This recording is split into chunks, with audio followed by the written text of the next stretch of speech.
지금은 성경 봉독 시간입니다. 모두 자리에서 일어나 주시기 바랍니다. 오늘 우리에게 주신 하나님의 말씀은 시편 82편 1절에서 8절까지의 말씀입니다. 하나님은 신들의 모임 가운데에 서시며 하나님은 그들 가운데서 재판하시느니라. 너희가 불공평한 판단을 하며 악인의 낫보기를 언제까지 하려느냐. 셀라. 가난한 자와 고아를 위하여 판단하며 곤란한 자와 빈궁한 자에게 공의를 베풀지며 가난한 자와 궁핍한 자를 구원하여 악인들의 손에서 건질지니라 하시는도다. 그들은 알지도 못하고 깨닫지도 못하여 흑암 중에 왕래하니 땅의 모든 터가 흔들리도다. 내가 말하기를 너희는 신들이며 다 지존자의 아들들이라 하였으나 그러나 너희는 사람처럼 죽으며 고관에 하나같이 넘어지리로다. 하나님이여 일어나사 세상을 심판하소서. 모든 나라가 주의 소유이기 때문이니이다. 아멘.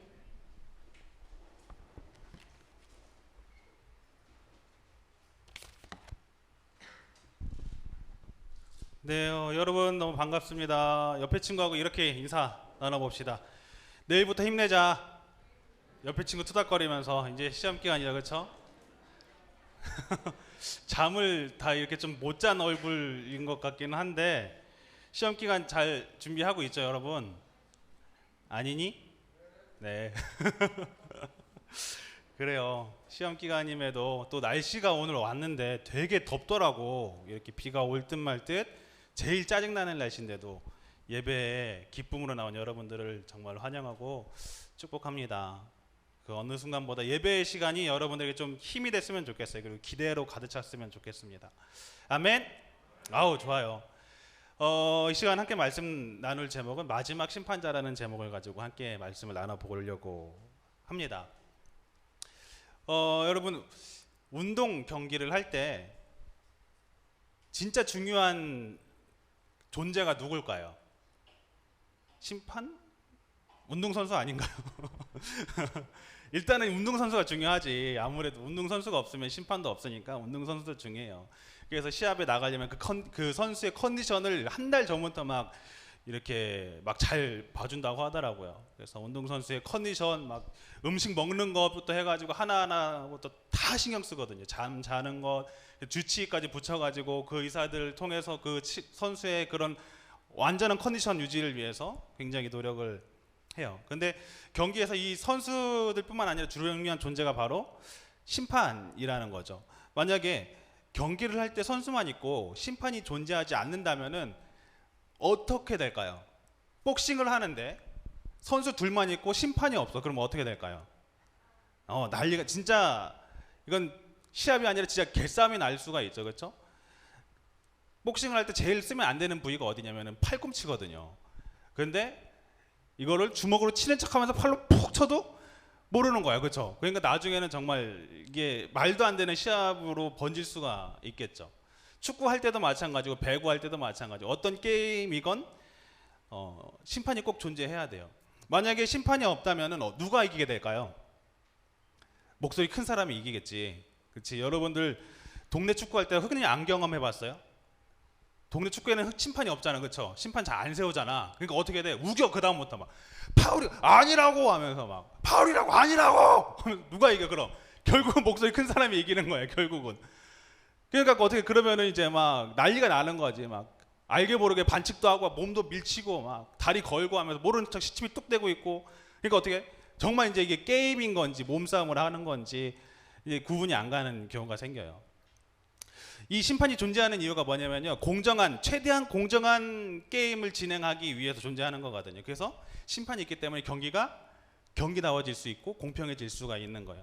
그렇지만 심판이 있다고 해서 무조건 또 모든 경기가 정의롭냐 공평하냐 또 그건 아니더라고. 언제 우린 경험해 왔어요. 지난 동계올림픽 때 쇼트트랙 기억나세요? 기억나요? 이런 소문이 돌았지. 무슨 소문? 중국을 추월하기만 하면 뭐가 된다? 실격 처리된다. 봤어요, 여러분? 그 전사님이 그 게임을 보면서 진짜 화병이 날 뻔했어. 화병이 너무 화가 나가지고. 아니 이게 뭐 우리나라 선수가 제일 잘하는 게 쇼트트랙이잖아요, 그렇죠? 우리나라 선수들이 기량을 기가 막히게 발휘하는 게 두 가지. 양궁이랑 쇼트트랙은 기가 막히거든. 그래서 이제 쇼트트랙은 우리나라 선수가 이제 막 우월하니까 약간 그런 사이다 느낌으로 봐야 되는데 보면서 고구마 100개를 먹은 것 같아. 왜? 전사님이 설교 준비를 하면서 다시 한번 이렇게 리플레이를 봤거든요, 경기 영상을. 근데 진짜 말도 안 되는 막 이게 판정을 내리는 거야. 추월을 했는데 몸을 건드리지도 않았는데 억지로 이게 들어갔다고 해서 무조건 실격 처리가 됐고, 또 어떤 선수는 아이템전을 하더라고. 어떻게? 밑에 이렇게 세운 꽃가루 있잖아요, 조그만 거. 그거를 손으로 일부러 밀었는지 어쩌는지 모르겠어. 근데 그게 촥 밀려가지고 상대방 선수 칼에 탁 부딪혀서 그 선수가 어떻게 됐어요? 넘어졌거든. 근데 어떻게 됐어요? 그냥 뭐 아무런 조치도 안 취했어. 막 아이템전을 펼친다, 막 이런 말이 생길 정도로 막 경기가 진짜 경기답지가 않았어. 완전 개판이었죠.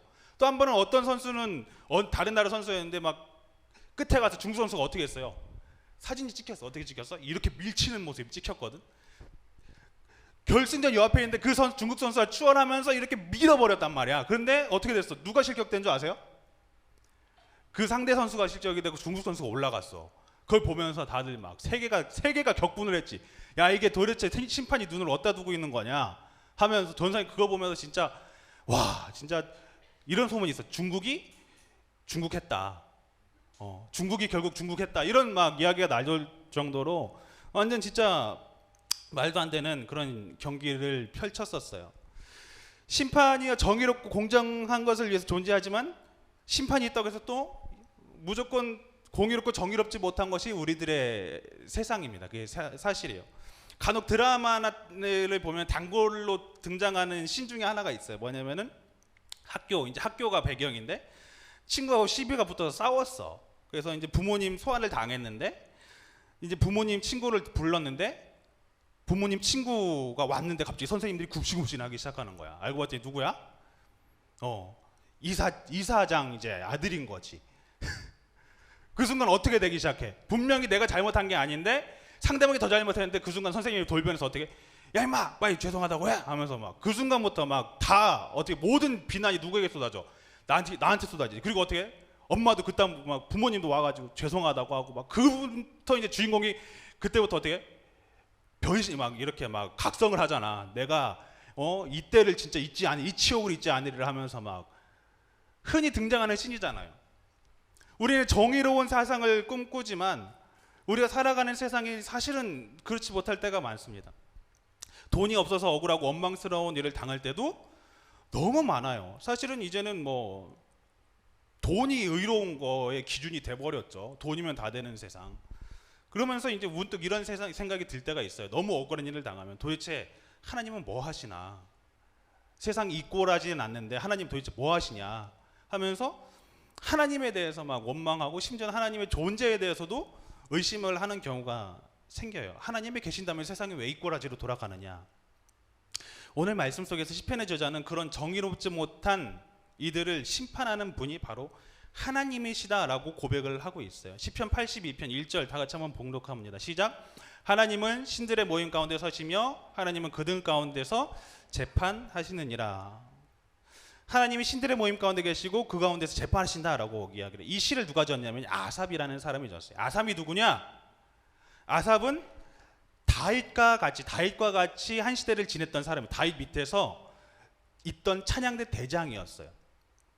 그래서 다윗과 아삽의 공통점을 보면은 하나님이 심판하신다는 것을 믿고 고백했던 사람이었다는 거죠. 다윗도 하나님이 심판하신다는 것을 알았기 때문에 사울을 자신의 손으로 직접 죽이지 않았던 것처럼 그 밑에 있던 아삽도 오늘 시편을 통해서 고백하는 건 하나님이 심판하신다. 누구를? 모든 신들 가운데 계시는데 그 중에서 그 가운데서 심판하시는 자가 하나님이다라고 고백해요. 이 시편을 읽을 때 한 가지 의문이 생겨요. 딱 드는 게 모든 신들 가운데 서신다라고 했는데 그러면은 다 신론을 의미하냐? 모든 신들 그럼 다른 신들도 인정하는 거냐? 이렇게 딱 와닿을 수가 있죠. 그 의미를 좀 풀고 말씀을 이어가야 좀 이해가 될 수 있을 것 같아요. 1절에 보면은 하나님의 신들 모임 가운데 서시고 그들을 재판하신다고 이야기하는 이 신들은 과연 누구냐? 신들이란 단어는 히브리어로 엘로힘입니다. 엘로힘. 그래서 이 엘로힘이라는 단어는 하나님을 나타낼 때 보통 다 썼던 단어였어요.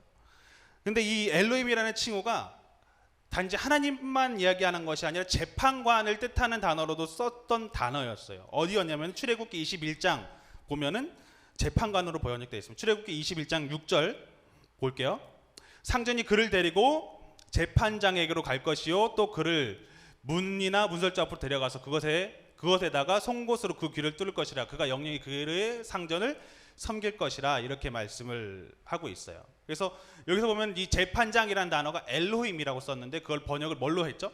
재판장이라고 번역을 했다는 거죠. 그냥 단순히 뭐 신이다, 하나님이다 라고 번역을 하지 않고 이거를 엘로힘 재판장이라고 번역했어요. 그래서 새 번역은 이거를 하나님이라고 또 이렇게 다시 풀어서 쓰긴 했어요. 주인은 그를 하나님 앞으로 데려가서 그의 귀를 문이나 문설주에 대고 송곳을 뚫는다. 그러면 그는 영원히 주인의 종이 된다. 여러분 귀 뚫잖아요, 그렇죠? 우리 여자친구들 귀 뚫잖아요. 귀를 뚫을 때 어디다 뚫라는 거야? 이게 문설주에 대고 송곳으로 팍 뚫으라는 거야. 그럼 뭐야? 그가 누구 종이 된다는 거야? 그 집의 종이 된다라는 걸로 하라는 거죠. 그러니까 이거는 하나님이라는 단어도 있지만 그 의미는 또 재판관이라고도 이야기를 하는 거예요. 재판관 안으로 재판관 앞에 데려가서 그렇게 해라. 그래서 고대 사회에서는 통치자나 재판관은 신의 그런 대리자로 여겨졌어요. 신의 대리자. 그러니까 즉 재판장이라는 것은 하나님이 택하신 백성들 중에 하나님 대신 재판의 권위를 위임받은 사람들에 대한 이야기라는 거죠. 쉬운 성경에는 이거를 그래서 재판관이라고 다시 해석해서 쓰고 있습니다.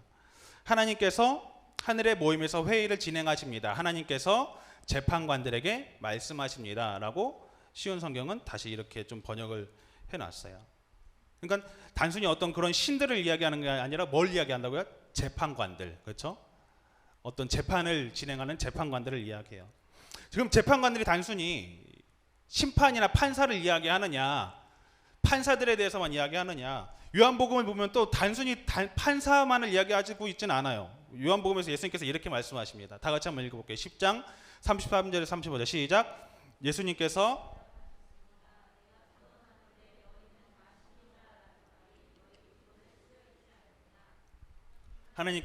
하나님 자신의 말씀을 신이라고 불렀으니 성경은 파괴될 수 없다.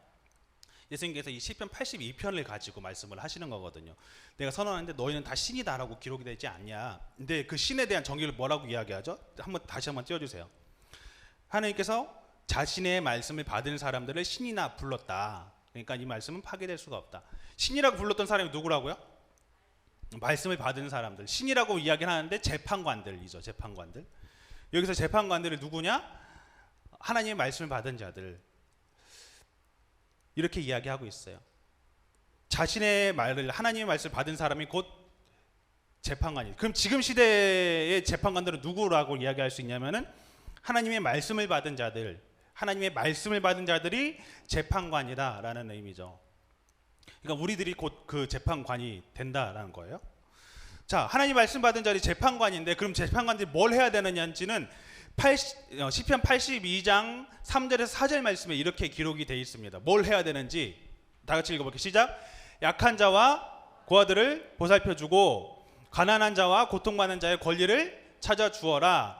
약한 자들과 어려운 자들을 구해주고 약한 자들의 손에서 그들을 구해주어라.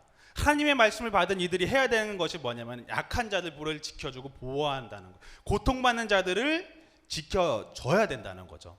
그게 하나님의 말씀을 받은 재판장들이 해야 될 일이라는 거예요. 그게 단순히 뭐 어떤 권위 있는 재판관의 얘기가 아니라 곧 그건 누구에 대한 이야기죠. 하나님의 말씀을 받은 이들 곧 누구?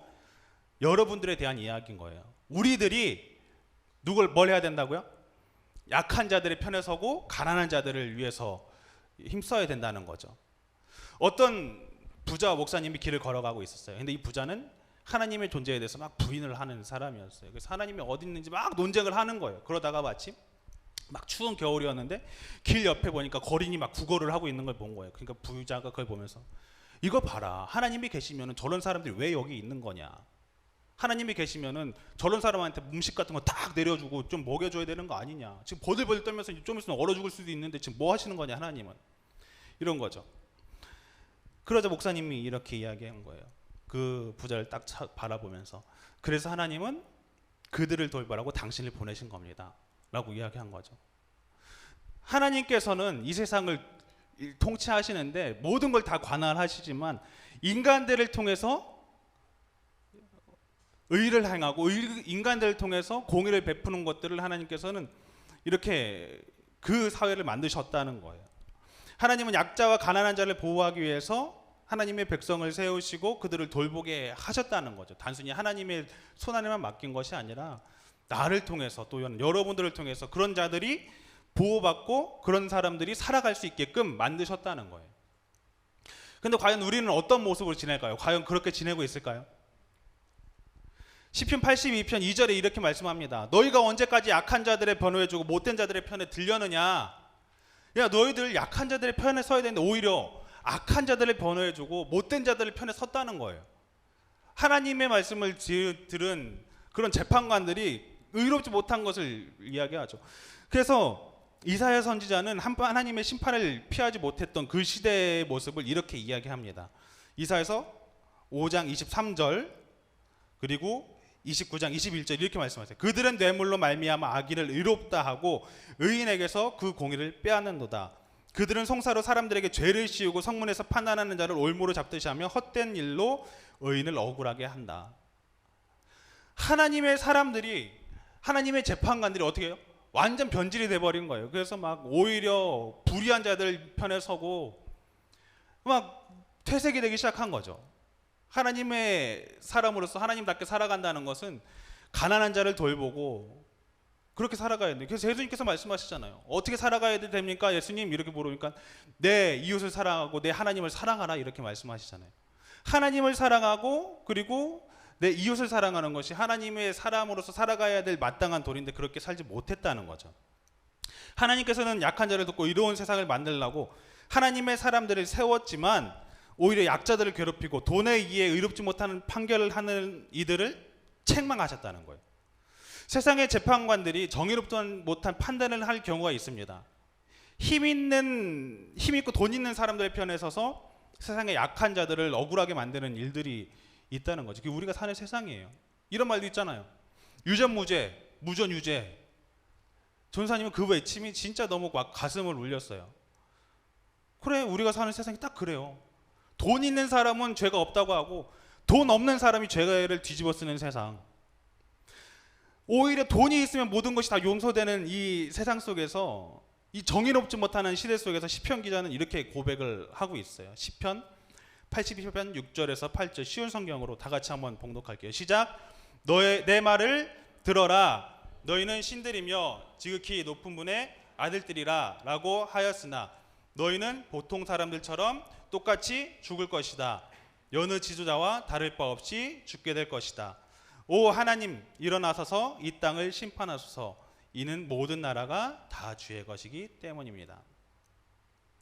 야, 너희들이 정말 신들처럼 그렇게 세상을 군림하고 높은 자의 아들들이다 이렇게 이야기하지만 너희들도 결국은 뭐다? 다 죽는다. 너희들도 다 결국은 죽는다. 결국은 이 세상을 심판할 자가 누구냐? 하나님이시다. 이렇게 고백을 하는 거죠. 하나님이 그래서 아사몬 이렇게 마지막에 고백을 하는 거예요. 하나님 이 세상을 심판해 주십시오. 이 세상의 모든 것이 다 주님의 것입니다. 이렇게 고백을 하는 거예요. 우리가 기억해야 될 것 첫 번째 뭐냐면요. 마지막 날 모두가 하나님의 심판대 앞에 설 수밖에 없다는 거예요. 모든 것의 최종 심판자는 누구냐? 바로 하나님이시다라는 거예요. 하나님.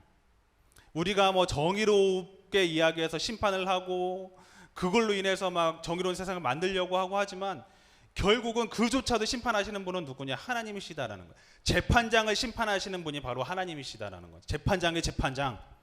고린도후서 5장 10절 보면은 이렇게 이야기하세요. 우리는 모두 그리스도의 심판대 앞에 서야 합니다. 각 사람은 몸을 입고 사는 동안 행한 선한 일이나 악한 일이나 자기가 행한 행위대로 거기에 알맞는 보응을 받게 될 것입니다. 이렇게 고백을 해요. 우리 모두는 어떻게 된다고요? 하나님의 심판대 앞에 서게 된다고요. 하나님의 심판을 피할 수 없는 존재라고 이렇게 이야기하세요. 그래서 그 사람들이 행한 그 모든 것대로 보응받는다. 너희들이 행한 것대로 값을 치르게 될 것이다. 이렇게 이야기하는 거죠. 그래서 여러분 하나님의 심판을 기억하는 사람은요. 내가 조금 억울한 일을 당해도 그것에 대해서 어떻게 해요? 참을 수 있는 힘이 있어요. 내가 좀 억울한 일을 당해도 세상에 좀 불의한 일이 있다 할지라도 하나님이 보고 계시다는 것이 있기 때문에 하나님이 심판하신다는 것을 알기 때문에 그것을 어떻게 견딜 수 있는 힘이 있다는 거죠. 그래서 우리에게 아무런 어떤 고난이 온다 할지라도 흔들리지 않는 믿음을 가질 수가 있다는 거예요. 여러분 살다 보면서 많은 억울한 일을 당할 수 있을 거예요. 정말 분통이 터지는 일을 당할 수도 있을 거예요. 정말 속이 터져가지고 정말 화병이 날 것 같은 일을 경험할 수도 있을 거예요. 전 선생님 가끔 보는 프로그램이 막 한문철의 블랙박스 가끔 보거든요. 이게 남의 일이 아니거든. 보면서 이게 사고가 날 일인가 싶은 막 장면이 많아요. 그런데 갑자기 막 뒤에서 차가 막 끼어든다거나 앞에서 차가 막 갑자기 선다거나 정말 어이없는 사고들이 막 발생을 하거든요. 보면서 와 이게 100대 0이랍니다. 이게 뭐 7대 3이랍니다. 막 이러면서 막 억울해하는 모습들을 봐요. 전사님도 차 타고 다니면서 사고를 한 번도 안 낼 수는 없죠. 그렇죠? 사고를 낸 적이 많아요. 그러다 보니까 막 되게 심장이 쿵쿵 뛰고 막 화가 날 것 같은 경우도 있어요. 생깁니다. 근데 그 모든 것들을 우리가 참을 수 있고 인내할 수 있는 것은 하나님이 결국은 모든 것에 대한 심판자가 되신다라는 거예요. 다른 사람을 등쳐먹는 거, 다른 사람의 돈을 떼어먹는 것들 다 하나님이 지켜보고 계신다는 거예요. 그래서 우리가 또 기억해야 될 건 두 번째는 뭐냐면은 하나님의 심판이 있기 때문에 죄의 유혹을 뿌리칠 수가 있다는 거죠. 왜요? 하나님이 모든 것을 지켜보신다는 거예요. 하나님이 모든 것을 지켜보시고 그것에 대해서 판단하시기 때문에 그렇습니다. 로마서 2장 16절에 보면은 이렇게 말씀을 하세요. 곧 내 복음이 이른 바와 같이 하나님이 예수 그리스도로 말미암아 사람의 은밀한 것을 심판하는 그날이다. 사람의 은밀한 것을 어떻게 돼요? 심판하신대요. 우리는 여러분 살면서 에이, 안 보니까 괜찮겠지 하면서 죄를 짓는 게 있어요, 없어요? 있죠. 자, 이 자리에서 전사님이 죄를 지을 수 있을까요, 없을까요? 못 짓지. 보는 눈이 몇 개인데 여기서 죄를 져요, 전사님이. 여기서 다른 사람이 뒤통수를 때린다고 해봐. 다들 뭐 들겠어? 핸드폰을 들겠지. 세상에 SNS 올리겠지. 전도사가 사람 팸 하면서. 아무 죄를 못 지어요. 왜? 보는 눈이 많으니까 전사님 여기서 최대한 거룩하게 보려고 노력할 거예요. 그렇죠? 근데 어디서 죄를 져? 아무도 안 보일 것 같은 자리. 야, 여기 아무도 없나? 문 다 걸어 잠그고. 그러면 어때? 그때서 이제 나만의 시간이다 하면서. 이게 우리들의 모습입니다. 그런데 하나님이 지켜보신다고 인식이 되잖아요. 못해요. 무섭거든요. 우리가 흔히 유혹을 받는 게 뭐냐면은 시험을 볼 때 컨닝을 하느냐 마느냐. 그렇죠? 이제 시험 기간이에요. 그렇죠? 이게 정말 놀라운 것은 옆에 친구들이 다 컨닝 하잖아요. 그럼 어떤 마음이 드는 줄 아세요? 안 하는 내가 바보 같아. 전사님 고등학생 때 시험을 어떻게 쳤냐면 무감독 시험이었어요. 감독이 없었어. 선생님들이 오셔서 시험지를 나눠주고 나갔어. 그러니까 무감독 시험인 거예요. 그러면 이제 거기서 시험을 치는데 정말 놀라운 사건이 하나 펼쳐졌어요. 한 친구가 이렇게 롤링페이퍼를 돌리기 시작한 거야. 그랬더니 옆에 친구가 달라고 서로가 다 달라고 다 보는 거야. 전사님 그때 되게 갈등했어요. 이거를 나도 보느냐 안 보느냐, 봤을까 안 봤을까? 전사님을 되게 도덕적인 사람으로 잘 보는구나. 맞아요. 전사님 안 봤어요. 이를 꼭 물고 참았어. 왜? 이런 마음을 주셨어요. 지금 저거 봐서 내가 점수 잘 받는다고 해서 내 인생이 성공할까? 아닐 것 같은 거야. 점수는 물론 조금 더 잘 나올 수 있겠지만 성공할 것 같진 않은 거야. 하나님 저 보세요. 저 지금 참습니다. 저도 진짜 컨닝하고 싶은데 지금 다 컨닝하면 다 평점수가 올라와 버리거든. 그럼 전사님보다 낮은 거거든. 그러니까 막 전사님 혼자서 점수를 낮게 받으니까 되게 바보 같은 거거든요. 막 네가 악물면서 그 하나님은 이런 거 보시죠. 지금 제가 성실한 거 보시죠 하면서 막 이 악물고 참은 적이 있었어요. 감사한 거는 그때 시험을 망쳤다고 해서 인생이 망하진 않더라고. 오히려 그때의 기억이 전사님의 그 어떤 마인드가 이런 좀 그게 됐어요. 지금 내 자리에 성실한 게 더 중요하다. 그 점수를 잘 맞는 것보다 그 사람이 더 성공할 수 있다라는 마음이 탁 강하게 바뀌었어요. 그래서 어떤 불의한 일을 행할 때 전사님이 그때 일을 생각을 할 때가 많아요. 하나님이 보시기 때문에. 여러분 외국인들이 한국에 가서 가장 놀라는 것 중에 하나가 뭔지 아세요? 문 앞에 택배 박스들이 쌓여 있는 거 보면 정말 그렇게 놀란대. 여러분 택배 시키잖아요. 그럼 다 어디에 쌓아놔? 문 앞에 다 쌓여 있거든. 외국에서는 상상도 못하는 일이래. 왜? 다 절도해 가서 다 훔쳐가가지고 다 이게 갖고 간다는 거. 그런데 한국은 기가 막히게 택배 박스가 막 쌓여 있대. 그것도 막 하루 종일 있대. 외국인들이 보면서 막 감탄을 한대요. 한국이 정말 그렇게 치안이 좋냐? 한 번은 유튜버가 그걸 실험하려고 노트북에 카페에다가 노트북을 두고 1시간 동안 자리를 비웠어요. 없어졌을까 안 없어졌을까? 안 없어졌어. 안 없어졌어. 그리고 뭐 기겁을 하는 거야. 세상에 노트북이 카페 테이블에 그대로 있는데 안 없어진다는 거야. 심지어는 어떤 유튜버는 그 자기 책가방을 이렇게 거리에다가 놨어요. 그랬더니 안 없어져. 그래서 이 유튜버가 나중에는 화가 나서 이걸 어디다 놓냐면 길 한복판에다 놔. 길 한복판에 이래도 안 갖고 가나 보자고 한복판에 놨더니 그걸 또 어떻게 한 줄 알아? 치워놔. 옆에다가 이렇게 누가 갖고 가려고 이렇게 탁 치워놓는 거야. 그걸 보면서 한국 정말 신기한 나라다. 대단한 나라다. 이렇게 이야기하거든요. 여러분 정말 한국이 정말 그런 놀라운 나라, 여러분 그런 나라에 살고 있는 거예요.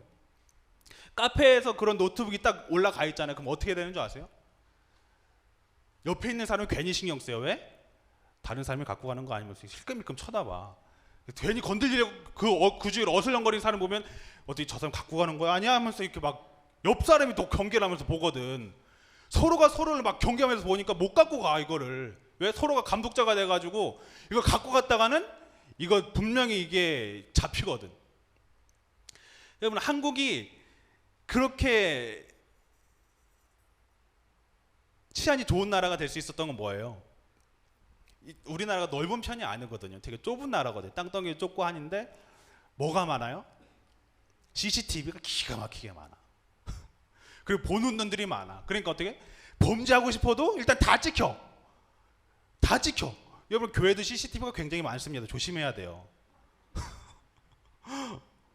CCTV 다 돌려보는 수가 있어. 그러니까 뭐 주차장에 가서도 블랙박스가 엄청 많으니까 막 내가 거길 범죄하고 싶어도 다 찍혀버리는 거야. 그러니까 범죄를 못 하는 거예요. 일단 인식적으로 보는 눈이 많다라는 그 인식이 딱 잡혀 있어요. 한국 사람들. 그러니까 어떻게? 안 저지르는 거예요, 죄를. 그러니까 치안이 좋을 수밖에 없죠.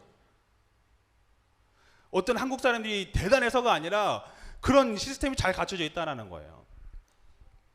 여러분 하나님이 지켜보신다라는 것을 여러분이 인식하기 시작하면은 죄로의 유혹으로부터 여러분들이 그것을 뿌리칠 수 있는 힘이 생깁니다. 하나님이 보시는데 어떻게 그 앞에서 내가 죄를 져요? 창피하게 기도하면서 지금 하나님 잠깐만 죄를 짓게요. 잠깐만 눈 감아주세요. 이러면 힘들잖아. 여러분 죄 짓는 순간 정말 밥 먹는 게 힘들다니까. 왜? 밥 먹으려면 기도해야 되잖아. 기도해야 되는데 죄를 졌어. 그럼 어떻게? 밥은 먹어야겠고 기도는 해야겠고. 그때부터 너무 마음이 힘든 거지. 하나님 죄송합니다 하면서 그때부터 이제 밥을 먹기 시작. 여러분 그렇기 때문에 우리가 하나님의 시선을 인식하면은 죄로부터 멀어질 수밖에 없습니다. 여러분 하나님 앞에 섰을 때 생각해 보세요. 하나님 앞에 섰을 때 나의 모든 모습들이 막 쫙 재생이 된다고 한다면 하나님 앞에서 그걸 내가 죄를 지을 수 있을까요? 나의 모습들이 다 이 CCTV를 쫙 자자자자자자 이렇게 재생이 된다면은 얼마나 창피하겠어. 얼마나 부끄러운 사람들이 많겠어요. 그것을 인식하고 사는 사람들이 바로 그리스도인들입니다. 코람 데오 뭐죠? 하나님 앞에서 하나님 앞에서의 삶을 살아가는 사람들이 바로 우리 그리스도인다라는 거예요. 그래서 하나님 앞에서의 삶을 살아가게 된다면 우리 모든 죄로부터 쉽게 유혹에 넘어가지 않는다라는 거죠. 하나님의 재판관이 되시기 때문에. 그리고 그 앞에 살게 된다면 우리는 어떻게 해요? 억울한 일을 당해도 그 안에서 의연하게 대처할 수 있죠. 왜? 하나님이 보고 계시기 때문에. 하나님 보고 계시죠. 저 지금 억울한 일 당해도 이 악물고 참습니다. 하나님이 갚아주세요 하면서. 진짜 하나님이 갚아주세요. 그러니까 이 악물고 참으세요. 누굴 때려 죽이고 싶어도 이 악물고 참으세요. 하나님이 분명한 것은 갚아주신다고 말씀을 하세요. 여러분 요즘 10대 범죄가 굉장히 심각해지고 있다고 해요. 촉법소년 들어보셨죠? 뭐예요 촉법소년이?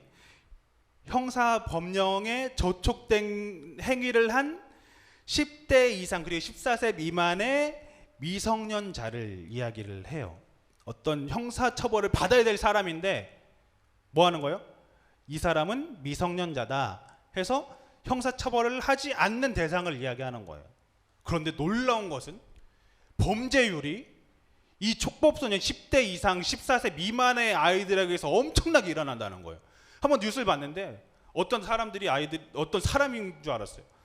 차 문을 열더니 그 차를 훔쳐가지고 80km 동안 이게 부산을 갔대요. 근데 알고 봤더니 이 촉법소년들인 거예요. 자기 운전면허도 없는데 차를 훔쳐가지고 막 탄 거지.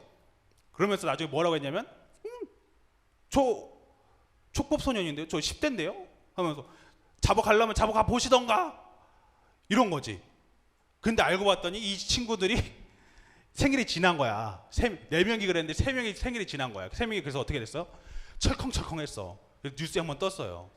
자기 촉법소년이라고 그러다가, 근데 더 놀라운 건 이 아이들이 잡고 봤더니 40건을 저지른 거예요. 이 동일한 수법, 이 범죄를 40번을 저지른 친구들인 거예요.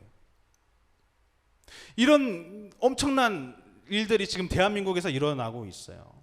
그게 문제가 되고 있는 이유는 뭐냐면요, 그들이 법의 처벌을 받지 않는다는 것을 악용하기 때문에 그렇거든요. 난 법의 처벌을 안 받아, 그러니까 난 자유해 하면서 어떻게 막 범죄를, 세상에 성인보다도 더 심한 범죄들이 그 안에서 일어나고 있다는 거예요. 성범죄뿐만 아니라 뭐 절도, 심하면은 살인까지도 간다는 거죠. 그야말로 무법지대가 되는 거죠. 우리는 그런 상황 속에서 어떤 그리스도인이 되어야 될까요?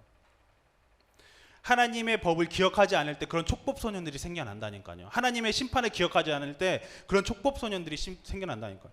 촉법 그리스도인들이 생겨날 수 있어요. 어느 때? 하나님의 심판을 기억하지 않을 때. 나 뭐 심판하시겠나 설마. 촉법 그리스도인들이 생겨나는 거예요. 영상을 하나 보고 말씀 좀 이제 마무리를 할 건데요. 천종호 판사님 기억나시죠? 10대들의 판사, 저승사자와 같은 호통 판사로 불리는 판사님이세요. 잠깐 영상 보고 말씀을 좀 마무리 짓도록 하겠습니다. 네, 천종호 판사님 별명이 시포 판사님이래요. 시포가 뭐냐면은 그 판정에서 제일 이 법원에서 제일 높은 것이 시포래요. 시포. 그걸 가장 많이 때린다고 해서 시포 판사님이라고 소문이 나 있다고 합니다. 근데 이 판사님이 호통을 칠 수밖에 없는 것은 딱 3분밖에 없는데, 그 법정 앞에 섰을 때 아이들이 그걸 너무 가볍게 여기지 않게 하기 위해서 큰 소리 치신다고 하시죠. 여러분, 이 법이 없다면요, 가정은 무너질 수밖에 없고 삶은 무너질 수밖에 없어요. 근데 그 법이 있기 때문에 가정이 바로 설 수 있고 우리나라가 바로 설 수 있는 거죠. 여러분, 결국 하나님 앞에서 우리는 저렇게 서야 돼요. 그리고 하나님이 물어보세요. 하나님이 그리고 우리를 질책하신다는 거죠. 천종호 판사님이 책이 있습니다. 천종호 판사의 예수 이야기라는 책이에요. 이 책에서 천종호 판사님은 이렇게 이야기해요. 나는 예수에게서 무엇이 정의롭고 선한지를 배웠습니다. 이렇게 이야기를 합니다. 정의의 기준이 예수님이다라고 이야기를 하는 거죠. 그러면서 또 책에 이렇게 고백을 합니다. 예수님의 재림 때에 심판이 없다면 예수님이 당하신 폭력뿐만 아니라 성도들이 당하고 있는 폭력도 의미가 없고 성도들의 삶도 소망이 없습니다. 하지만 하나님이 우리의 눈물을 닦아주시는 날이 있기에 우리는 소망을 가질 수 있고, 그 소망으로 우리는 폭력에 맞서 폭력을 행사하지 않는다고 선언할 수 있는 것입니다. 천종호 판사님이 이렇게 이야기하십니다. 그런 심판이 있기 때문에 우리가 하나님 앞에 섰을 때에 그런 불의한 일에 대해서 우리가 선을 긋고 그것에 타협하지 않을 수 있다라는 거죠. 여러분, 우리 모두는 하나님의 심판대 앞에 설 수밖에 없는 하나님의 피조물 드립니다. 그리고 심판대 앞에 섰을 때 우리 모든 것이 드러날 수밖에 없다는 거예요. 그 심판대 앞에 섰을 때 나의 작은 죄 하나도 숨겨지지 않는다라는 거죠. 그 작은 죄 하나하나까지 다 하나님 앞 심판 앞에 섰을 때 우리는 그거에 대한 죄값을 치러야 돼요. 그런데 여러분 기억하세요. 하나님의 그 심판의 강도가, 그 기준이 어느 정도인지 아세요? 예수님은 말씀하십니다. 너희들이 간음을 저질러야지 간음한 것이 아니라 간음에 대한 생각한 것조차도 뭐다? 네가 음행을 저지른 거다라고 이야기하세요. 하나님의 기준은 우리가 생각하는 기준을 초월해요. 내가 행한 것뿐만 아니라 내가 생각하는 것조차도 그렇게 한 거라고 말씀을 하십니다. 야, 그럼 이 세상에서 간음을 안 저지르는 사람이 없고 살인을 안 저지르는 사람이 없는 거예요. 그럼 우린 그 기준을 봤을 때는 우린 다 쳐 죽여야 될 사람들이 이미 살인자들이고 이미 간음한 자들이고 이미 범죄 소굴이거든. 그런데 그 기준이 너무 높기 때문에 예수님께서 이 땅에 오셨죠. 그렇죠? 그 죄값을 치러러 오신 분이 바로 예수님이셨다는 거죠. 원래 그 심판대 앞에서 죄값을 치러야 되는 것이 우리였지만 예수님께서 심판대 앞에 서셔서 그 십자가 위에서 우리의 죄값을 이리 치르셨다는 거예요. 그래서 갈라디아서 1장 4절에 이렇게 말씀을 하세요. 예수께서 하나님 곧 우리 아버지의 뜻을 따라 이 악한 세대에서 우리를 건지시려고 우리 죄를 대속하기 위하여 자기 몸을 주셨다. 이렇게 말씀합니다. 여러분, 심판대 앞에 섰을 때 그 앞에서 자유로운 사람 아무도 없습니다. 그 앞에서 떳떳할 사람 아무도 없습니다.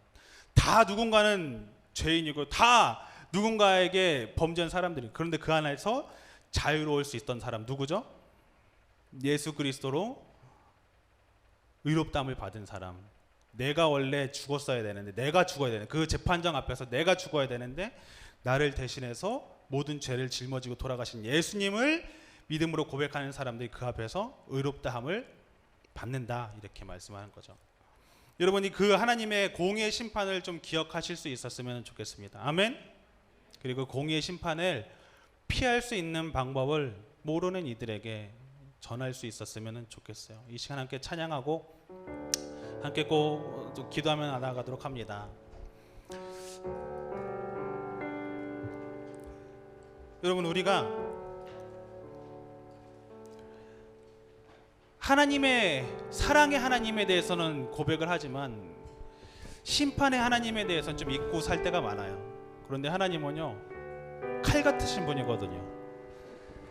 죄는 죄라고 확실히 잘라버리시거든요. 그것을 용납하거나 타협하지 않는 분이 하나님이세요.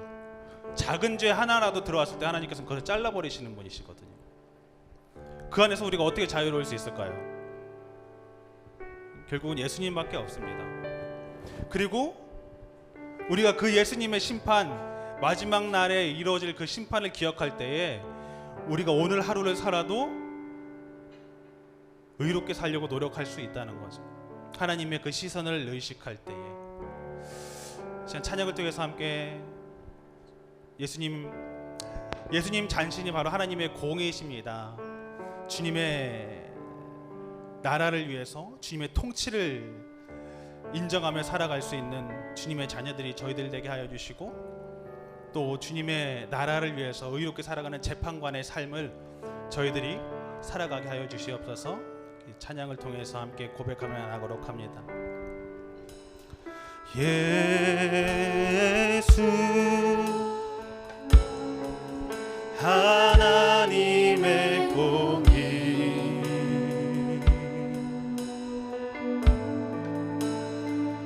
주 독생자 그의 나라 임하시네.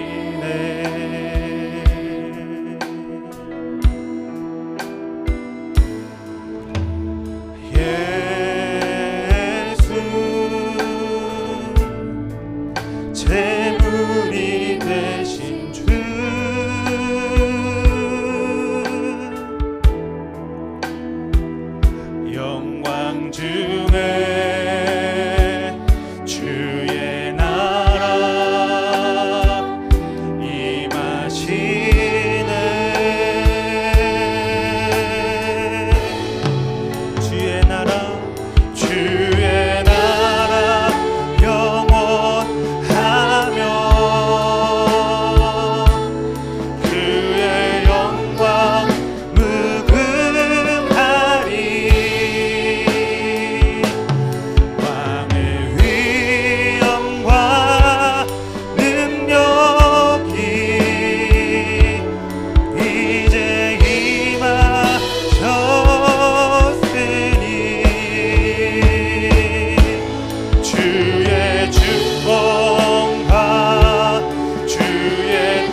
하나님의 사랑, 하나님의 사랑, 주내와 말씀으로,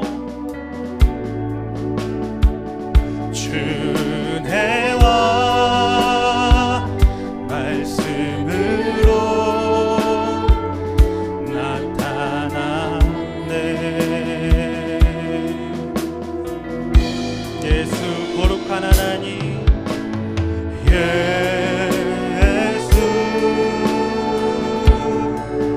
거룩한 하나님, 영광 중에 그의 나라, 그의 나라 임하십니다. 임하시네. 함께 고백합니다. 그의 나라, 그의 나라 영원하며 그의 나라 무궁합니다. 그의 영광 무궁하리.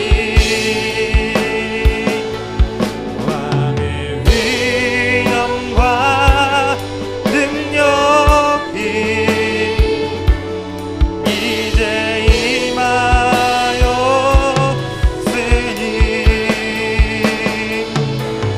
주의 주권과 주의 통치와 주의 나라 힘과 권세 임하네. 예수 하나님의 공의. 시간 두 손을 모으고 함께 기도하며 나아가도록 합니다. 성경은 분명히 이야기하십니다. 마지막 날에 대한 심판에 대해서. 또한 오늘 시편 기자도 이야기합니다. 하나님, 모든 심판관 중에서 저희를 심판하여 주옵소서.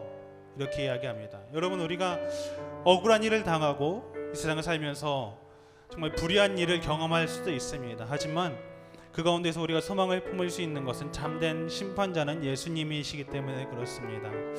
예수님의 그 심판을 우리 마음 가운데 기억하고 나아갈 때에 그 안에 참된 자유함이 있을 줄로 믿습니다. 하나님, 저희 삶 가운데에 심판자 되신 주님을 기억하게 하시고, 또한 저희를 위해서 돌아가신 예수님의 그 보혈의 피를 기억하게 하여 주셔서 주님, 저희가 참된 사람, 정말 의로운 삶을 살아갈 수 있는 주님의 자녀들이 되게 달라고 이 시간 다 함께 기도로 나아가도록 합니다. 기도합니다. 아버지 하나님, 저희가 살면서 너무나도 불의한 일을 저울 때가 많음을 고백합니다. 아버지, 이 세상을 살면서 아버지 너무나도 억울한 일을 당할 때가 많음을 고백합니다. 하지만 주님, 그런 상황 속에서도 저희가 참된 소망을 품을 수 있는 것은 저희의 소망이 되시고 저희의 심판자 되시는 주님을 바라보기 때문임을 고백합니다. 아버지, 저희가 주님의 그 심판 앞에서 자유할 수 없습니다. 그 심판 앞에서 그 누구도 피할 수 없습니다. 주님, 그런 심판을 기억하게 하여 주시고 주님의 심판은 저희 마음 가운데 새기며 나아갈 때 아버지, 저희가 이 세상을 아버지 주님의 참된 소망을 부으며 아버지, 저희의 죄를 위해서 돌아가신 예수님을 바라보며 나아갈 수밖에 없는 죄인임을 고백하는 저희들 되게 하여 주시옵소서. 아버지, 저희가 주님의 그 소망을 부으며 나아가는 주님의 자들 되게 하여 주시옵소서. 아버지, 주님의 주권을 기억하길 원합니다. 주님의 그 손길을 기억하길 원합니다.